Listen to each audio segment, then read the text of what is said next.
Yeah, the issue is never the issue. They might be road rage, or they may be annoyed at what somebody said, but it's never the issue. It's kind of actually what is really the issue. What is it that you really want in that situation? And sometimes in the workplace, actually what really going on is a desire for recognition. What can really go on is a desire for being valued. What can really go on is a need for us to be in control, because that's how we find security. It's worth thinking about, actually, what do I really want? What's really going on here? What's the real driver? And James says you can't get those things from other people. The way that you're going to be free, the way you're going to get in control of anger and not let it dominate you, is to get those things from God, to go to God to get control and a sense that everything's all right, to lean into God for your sense of recognition, to lean in God for your sense of identity or being valuable.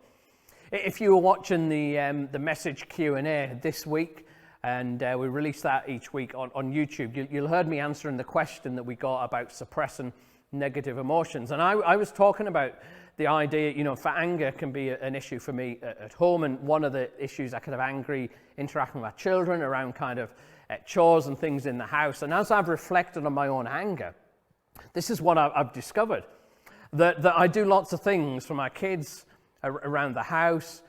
And when I ask them to do something, sometimes they won't do it. And I tell myself a story that actually the reason that I'm doing loads of things for them because I love them, I respect them and value, and the reason they're not doing it for me is because they don't love me and respect me and value, because if they do, they would do their chores without complaining. And that's a story that I would tell myself, and it's about being recognized and being loved and being valued. Now you're watching this and you're much wiser than me, and you'll know that the reason a 15-year-old doesn't do chores is nothing to do with kind of love and value. It's just because they don't think that's the sort of thing that they should do. And when I kind of work out what it is I'm trying to get in that situation, then I'm suddenly free to seek that from elsewhere. I can seek my sense of being loved and valued and accepted, and I can get that in God. And if you can get that in God, then suddenly that leaves you free. If God has recognized you and God has honored you, then actually you're free in the workplace. You don't need the workplace to give you it. There's a story about Verdi, the Italian composer, and there's a story about one of his operas when it got released for the first time, and the first crowd audience came to watch it performed. And there's a story that Verdi is in the wings of the performance, and he's looking out onto the audience. And the audience are enraptured. You can see they're clapping and they're leveling the music and the performance.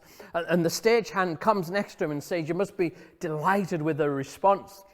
And Verdi's face is just stone cold and straight, because actually he's not looking at the audience. He's looking at one man in the audience who is his mentor. And it's kind of, he's the one whose opinion is the only one that matters. And eventually, towards the end of the performance, the story goes that his mentor started to smile and started to clap. And at that point, Verdi felt honored and recognized and valuable.